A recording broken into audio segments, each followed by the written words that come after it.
Hello, everyone, and welcome to this explainer. Today, we are looking at one of the absolute most stunning architectural marvels of our modern world. Now, to really understand this structure, you first got to understand its home. Fueled by the incredible wealth of being a major oil hub, Dubai has experienced a staggering population boom of close to 600% in just the last 30 years. It's completely transformed into this glitzy waterside metropolis, right on the edge of the desert, famous for mammoth shopping malls and those artificial tree-shaped islands. But standing above all of that, literally, is the futuristic Burj Khalifa, the world's tallest building. Today, we're going to unpack exactly how this unprecedented giant was actually built. Here's how we're going to break down this monumental journey. 1. An oasis of steel. 2. Designing for the sky. 3. Laying the giant's foundation. 4. The tower's internal engine. And 5. Life above the clouds. Okay, let's dive into this spatial narrative journey from the desert floor all the way up to the clouds. Section 1. An oasis of steel. Let's look at the sheer scale of this massive waterside metropolis project. To truly appreciate this project, we have to grasp its mind-bending scale. This wasn't just another skyscraper, right? It was intended from day one to be the absolute centerpiece of the entire city. 823 meters. That is the eye-bulging height of the Burj Khalifa. To put that into perspective for you, you're looking at a structure that reaches a touch over half a mile into the sky. It completely redefines the skyline, dwarfing absolutely everything around it and setting a benchmark that literally seemed like science fiction just a few decades ago. And like life in Dubai in general, the construction timeline was fast, expensive, and totally groundbreaking. Excavation began in January of 2004. In just 1,325 days, which is just over 3.5 years, it completely surpassed Taiwan's Taipei 101 to take the crown as the world's tallest building. By January 2010, they held the official launch ceremony. The total bill for all this? A cool $1.5 billion. But incredibly, funding wasn't a major hurdle because much of the interior space was actually sold off plan before the physical construction even got off the ground. Section 2.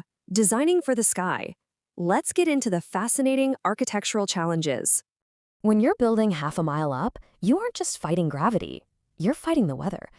The design started as a global competition, ultimately won by Chicago-based tower structure specialists, Skidmore Architects. They had to figure out how to self-support this massive weight and resist violent atmospheric forces. Well, the solution they came up with is as beautiful as it is brilliant. The design is actually based on the abstract form of the Hymenocallis desert flower. It features 3 main elements built around a central core. But this isn't just for looks. The inconsistent, gradually narrowing cross-section of the building, shaped kind of like a 3-pronged star, means storm winds can't push evenly across its height. This natural aerodynamic shape provides immense torsional resistance, completely stopping dangerous wave-like twisting and bending. It's so effective that the Burj Khalifa doesn't even need a mechanical momentum dissipation damper. That's a huge, heavy mechanism that its predecessor, Taipei 101, absolutely had to rely on. Section 3. Laying the giant's foundation. Let's slow down for a second, because before you can reach the clouds, you have to anchor yourself deep into the earth. The foundation of this building plunges more than 50 meters below the desert sand, providing the immense grounded weight necessary to hold up the colossal structure above. And it took human effort on an unprecedented scale to make this happen. We're talking about an estimated 22 million man-hours poured into this project.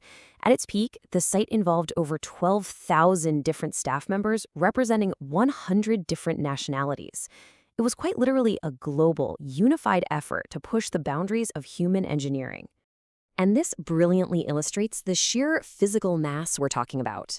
The completed tower contains 330,000 tons of concrete and 39,000 tons of steel rebar. To support this, 192 concrete bars dip into the earth, holding a 3.7-meter thick concrete mat.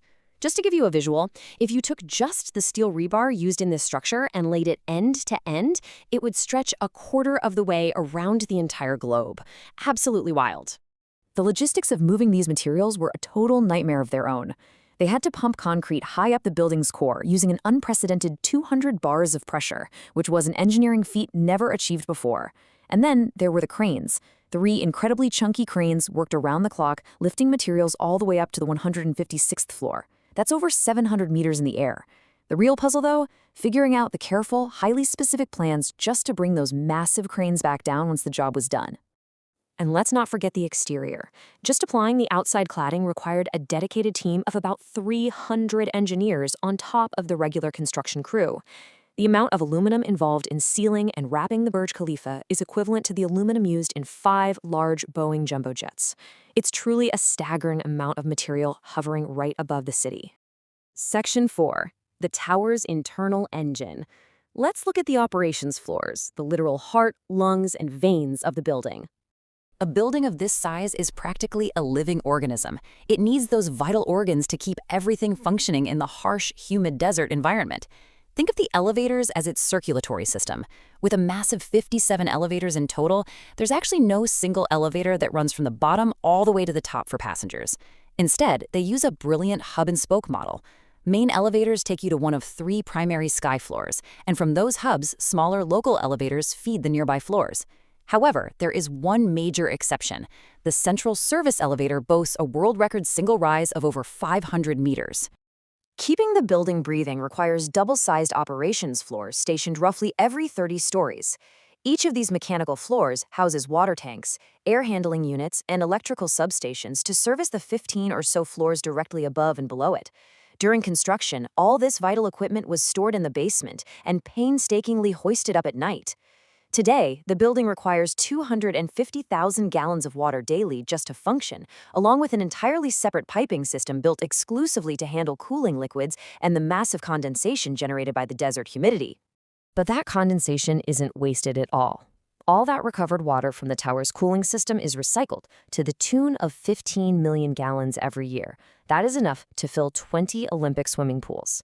And beautifully, that recycled water is exactly what fuels the spectacular, world-famous fountain displays directly in front of the tower. It's just a wonderfully efficient, closed loop. Now, what's really interesting about this slide is how they topped the whole thing off. The very peak of the Burj Khalifa is a 200-meter telescopic spire composed of over 4,000 tons of structural steel. You might be wondering, how on earth you get a 4,000-ton needle onto the highest point on Earth? Well, the answer? You build it inside the confines of the top floors, and then use massive hydraulics to push the entire nested structure up into its final position in the sky. Absolutely mind-bending engineering. But of course, as the shiny symbol of Dubai, you have to keep the building looking pristine. The Burj utilizes permanently positioned telescopic window washing equipment. The entire massive facade is meticulously cleaned every 3 to 4 months. It is, without a doubt, what we can only imagine is one of the most dizzying, hair-raising jobs in the world, hanging half a mile up just to ensure those million-dollar views stay crystal clear. Section 5. Life above the clouds. What is the human experience actually like inside? Well, once the cranes are gone and the glass is polished, it has truly transformed into a vertical community in its own right, packed with businesses, plush private residences, fitness centers, and pools. Experiencing it, however, comes at a massive premium. More than a decade after opening, it still costs upwards of $100 just to take an elevator up to the public viewing platforms. Want to stay the night? The Giorgio Armani-designed hotel starts at about $700 for a standard double room. But here's the kicker. That astronomical price tag only gets you up to the 39th floor. If you really want to party up in the sky, you'd have to head all the way up to the world's highest nightclub on floor 144. Being the king of the skyline naturally brings challengers. You might have heard the popular urban myth that the Burj Khalifa has a secret facility to add extra floors if its height is ever surpassed. Well, that's strictly a myth. The height is locked in. But that crown might be tested soon, as plans are already tentatively in motion for a 110-story rival structure in Mumbai, India, while South Korea is also eyeing a megatower of their own. But for now, the Burj Khalifa stands entirely unchallenged. It remains a staggering achievement of human ambition, a true testament to pushing the absolute limits of materials and design. It is the ultimate symbol of Dubai's prosperity and a rapid technological advancement. But looking at that unbelievable scale, the 22 million man-hours, and that $1.5 billion price tag, do you think it was worth it? It certainly leaves us marveling at what we might build next. Thank you so much for joining me on this explainer, and keep your curiosity aimed high.